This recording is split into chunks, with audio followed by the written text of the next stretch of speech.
Adoption of lit. We're gonna discuss about the adoption of literary texts. So, what is literature? That is the first question that we have today.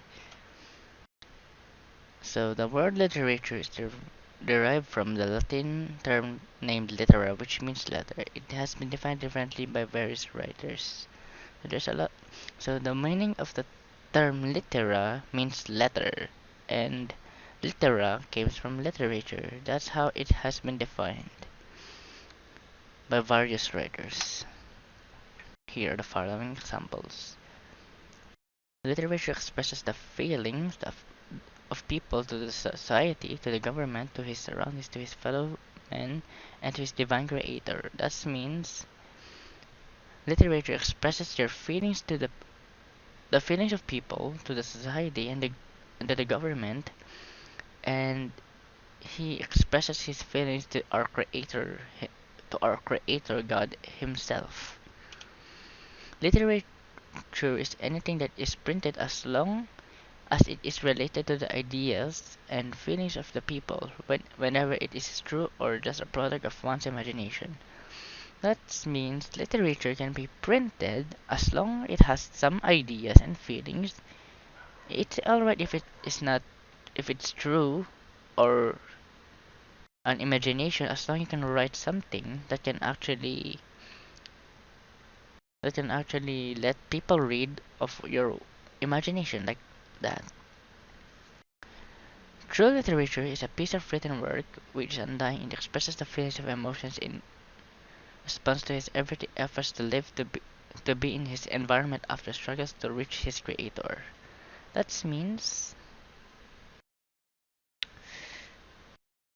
he expresses the feelings to his everyday efforts. That means in to your everyday effort to have to live in the environment after the struggles to reach your creator. That means you're gonna go live in an environment that is happy after you struggled to write a literature. That's actually kinda to reach your our creator himself, God. So this is the other thing. So I can't actually read anything. It might actually. So you can actually read this.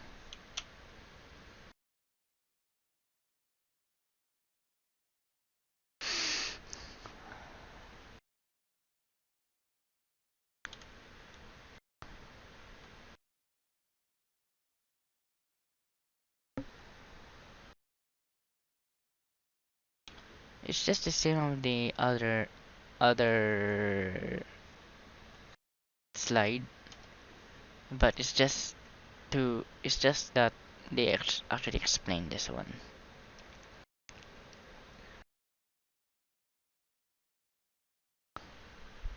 So I can explain the in Panitikang Filipino written by Atienza Ramos Salazar and Nazal. It says true literature is a piece of written word which is undying. It expresses the feelings and emotions of people and responds to his everyday efforts to be unhappy in his environment after the struggles to reach his creator. That means the true literature is written on which is undying. That means it will never die. That means the one I explained on the other slide means you can live in a happy environment after the struggles that to reach your creator. That means to reach God himself or the author of the story. Philippine literature diverse rich group of works that has evolved by side with country history. It has started with fables and legends made by ancient. That means Philippine literature has a rich of works that has evolved from any side country's history, which has been which has started a lot of fables and legends made by the ancient people.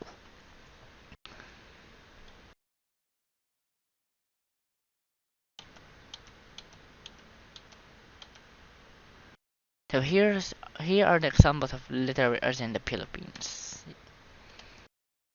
This is I'm gonna explain everything that's gonna happen in the evolution of the literary history of the evolution of the Philippines.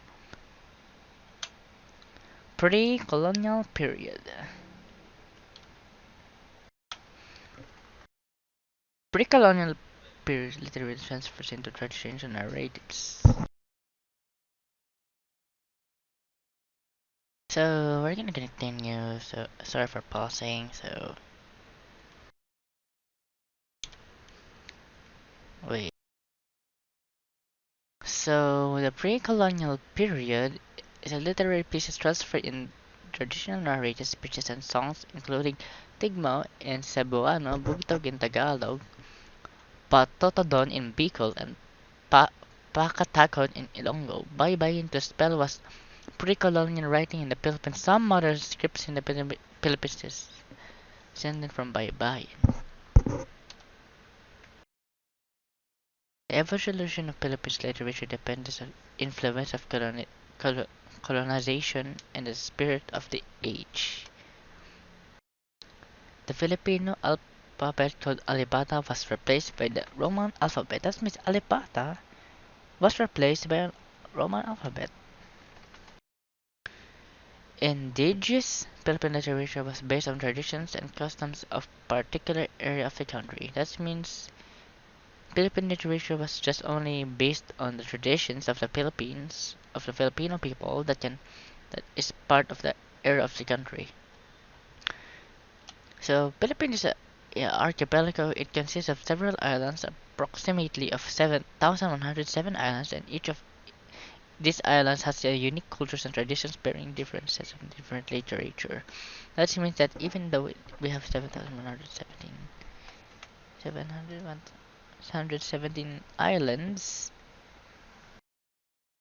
we have different kind of traditions and literature. Uh, yeah, alright. Ancient literatures were written in perishable materials like dried leaves, bamboo cylinder, and bark of trees. That means literature were written in perishable materials. That means ancient Filipinos back in those days uses materials like dried leaves, bamboo cylinder, and bark of trees just to write literature, so they can spread the literature to all countries.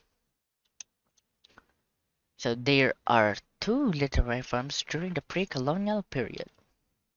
One of them is written literature and one is oral literatures. Written literatures, riddles or bugto, these are effective ways to inculcate the ability of logical thinking of a child.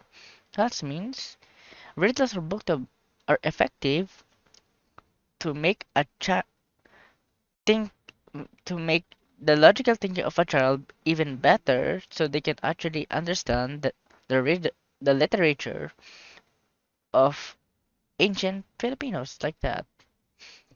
Epigrams or salawakin, it reflects the hidden meaning through the good lies it provides goods or values. That means epigrams or salawakin reflects hidden meaning through the good lies it provides good values. That means these two are actually provides good values, so that's why, so we can know the meaning of the hidden literature. Poems are tanagi. These are common forms of poetry which has a quatrain with 7 syllables, each with same rhyme at the end of each line.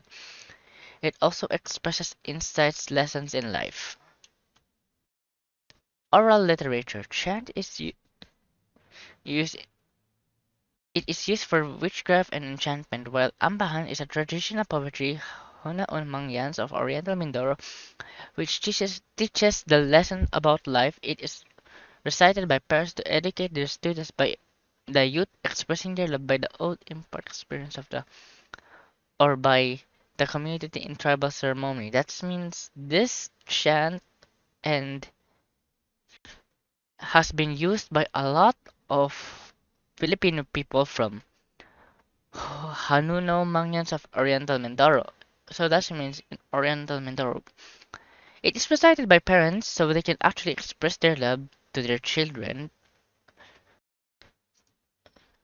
This is the old experience by the tribal ceremony. Balagtasan. This is a Filipino form of debate done in verse. The term is derived from surname of Francisco Balagtas, the author of Filipino epic Florante at Laura.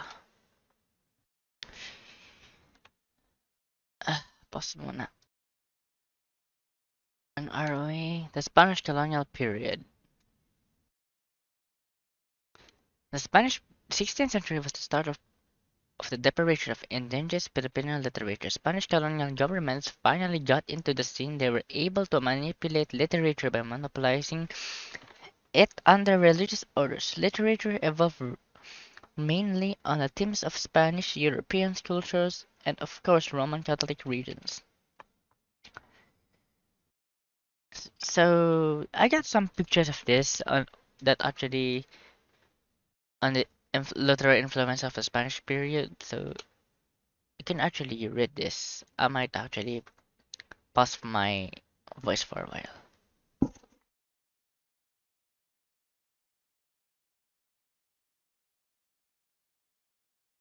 So the examples are in the next slide. So this is the picture of the Christian doctrine or Doctrina Christiana. Libro La Lengua Tagala. Passion. Yes, this is the picture. So this is the Filipino writers in Spanish became conscious for the search of freedom. So passion dapat ipaglab ang puso by Marcelo H. Del Pilar expressed his rebellious writing style was identified. That means he rebelled the Spanish and he expressed his feelings.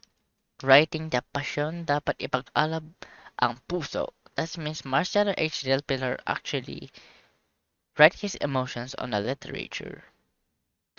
Pa Pascual Poblet Pantumbay sa Binyagan associate Filipino struggles for independence with Jesus' life.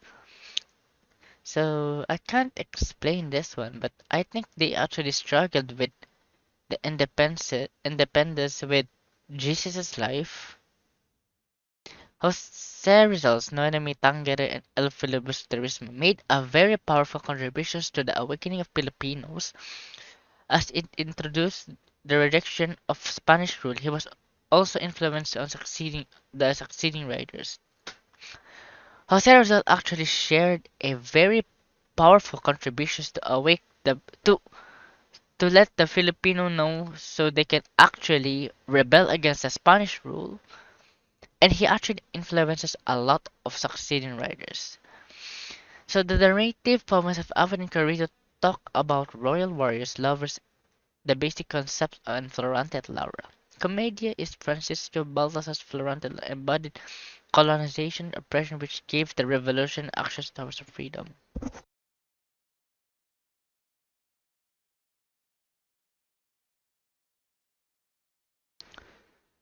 So commed so that's the meaning of Commedia. Alright, next.